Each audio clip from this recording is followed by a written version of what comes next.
Sweden was in the United Nations Security Council up until January 2019 or March 2019. There was like a lot of work to do.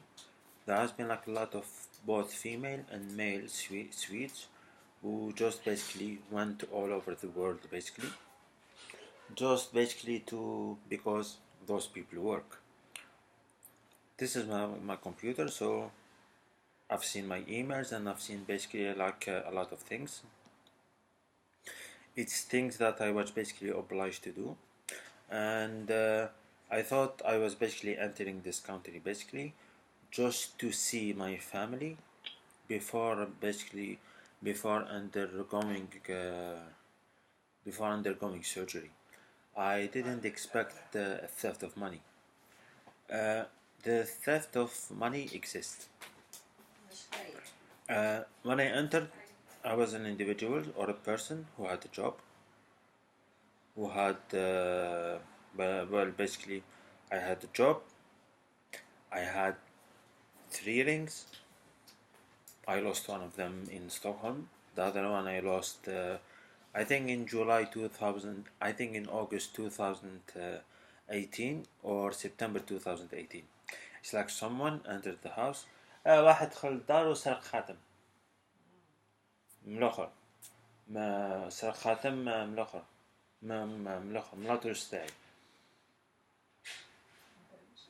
ما تحليش برا.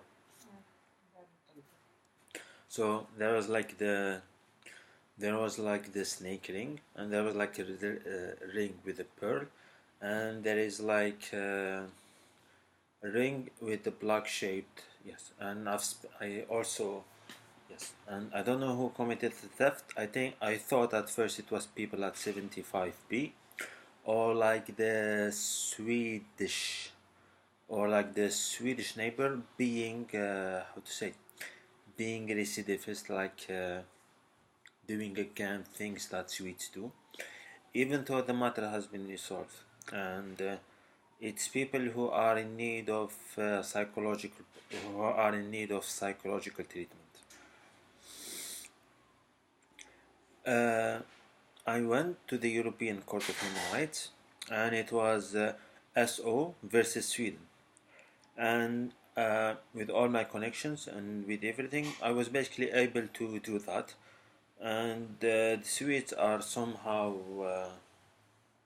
kind of smart, like in hiding the crimes that they commit.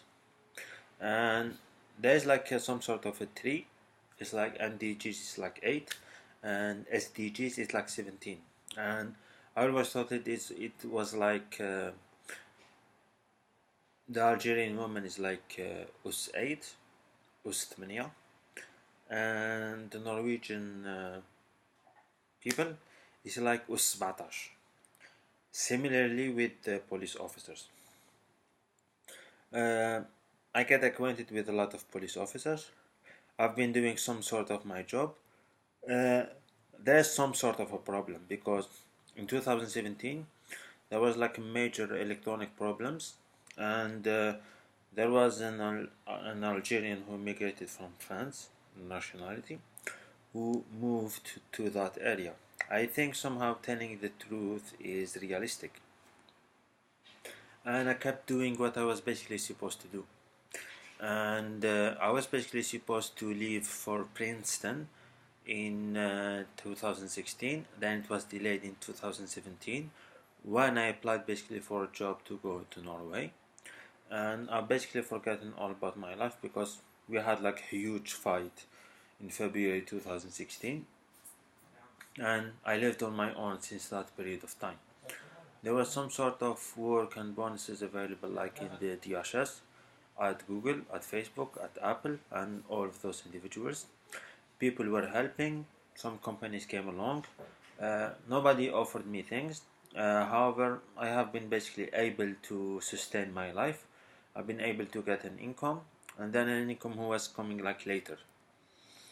And I explained this to this person that I call Djibouti, that I met after the African Cup. This is the person. I explained to him the situation. Then I explained my situation and my links in geopolitics, foreign affairs, and other matters to both the presidency, and I explained my work as mechanic, energy, and environmental engineer to the army, which is in here. I went there, I knocked on the door.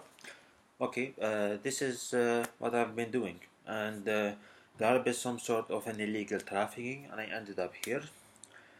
I didn't cause this situation. I hope you find who caused this situation.